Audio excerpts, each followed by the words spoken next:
চাঁদপুরের রূপালী ইলিশের সুনামকে পুঁজি করে সক্রিয় অনলাইন প্রতারক চক্র।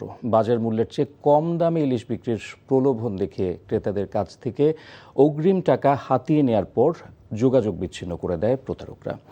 ফলে ক্ষতিগ্রস্ত হচ্ছেন সাধারণ ক্রেতারা। চাঁদপুর থেকে শরীফুল ইসলামের পাঠানো রিপোর্ট। চাঁদপুরের রূপালী ইলিশের জনপ্রিয়তা এখন আর নদী আর মাছের আড়তেই সীমাবদ্ধ নয়।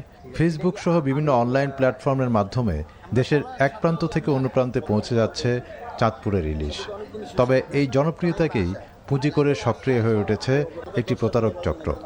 ভুয়া ফেসবুক পেজ ও অনলাইন অ্যাকাউন্ট খুলে আকর্ষণীয় বিজ্ঞাপন, বাজার দরের তুলনায় অস্বাভাবিক কম দাম এবং নানা লোভনীয় অফারের মাধ্যমে ক্রেতাদের প্রলুব্ধ করা হচ্ছে।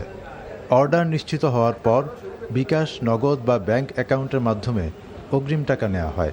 টাকা হাতে পাওয়ার পরই বন্ধ হয়ে যায় ফোন নম্বর, উধাও হয়ে যায় ফেসবুক পেজ। আবার অনেক ক্ষেত্রে চাঁদপুরের ইলিশের নামে অন্য জেলার মাছ পাঠিয়ে প্রতারণা করা হচ্ছে। এর নেতিবাচক প্রভাব পড়ছে প্রকৃত অনলাইন ইলিশ ব্যবসায়ীদের উপরও। আজকের বাজারে ইলিশের দাম ছিল 1 কেজি সাইজ 2850 টাকা। সেই দামটা তারা নিয়ে যায় 600 থেকে 1000 টাকা দিয়ে লোভনীয় অফার দিয়ে মানুষের কাছে সেল করে। ওদের টাকা না দিয়া আগে মাছ পাঠাইতে হবে, তাহলে প্রতারণাতে বাঁচবে।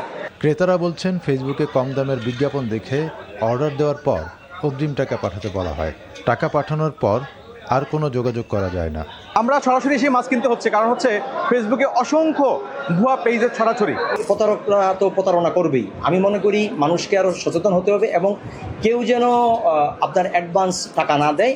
অনলাইনে ইলিশ নিয়ে প্রতারণা ঠেকাতে ইতিমধ্যে দেশের বিভিন্ন স্থান থেকে বেশ কয়েকজন প্রতারককে গ্রেফতার করেছে পুলিশ।